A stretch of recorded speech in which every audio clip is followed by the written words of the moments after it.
படித்ததில் பிடித்தது மரியாதை. ஒரு ஊரில் ஒரு செல்வந்தர் இருந்தார். ஒரு நாள் ஏதோ வேலையாக நடந்து சென்றார். அப்போது செருப்பு பிஞ்சு போச்சு.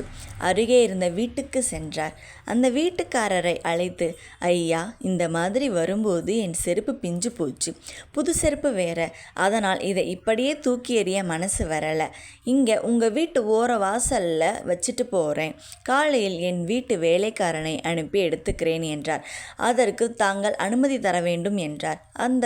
அதற்கு அந்த வீட்டுக்காரர் அந்த செல்வந்தரை பார்த்து, ஐயா, நீங்கள் எவ்வளவு பெரிய செல்வந்தர். எங்கள் வீட்டு வாசலில் உங்கள் செருப்பு கிடப்பது கூட எங்களுக்கு கௌரவம்தான். நீங்கள் தாராளமாக வச்சுட்டு போங்க என்று சொன்னார். சில ஆண்டுகள் கடந்தன. ஒரு நாள் அந்த செல்வந்தரே இறந்து போனார். அவரின் இறுதி ஊர்வலம் நடந்தது. செருப்பு வைத்தாரே அந்த வீட்டு வழியே வந்தது. அப்போது நல்ல மழை.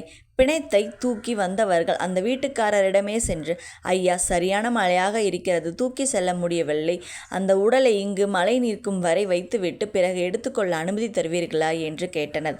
அந்த வீட்டுக்காரர் அவர்களிடம் சொன்னார், ஏண்டா, யார் வீட்டு பிணத்தை யார் வீட்டு வாசல்ல வைக்க போறீங்க? மரியாதையாக எடுத்துட்டு போயிடுங்க என்று. உயிர் உடம்புக்குள்ளே இருக்கும் வரைதான் ஒரு மனிதனுக்கு மரியாதை கிடைக்கும்.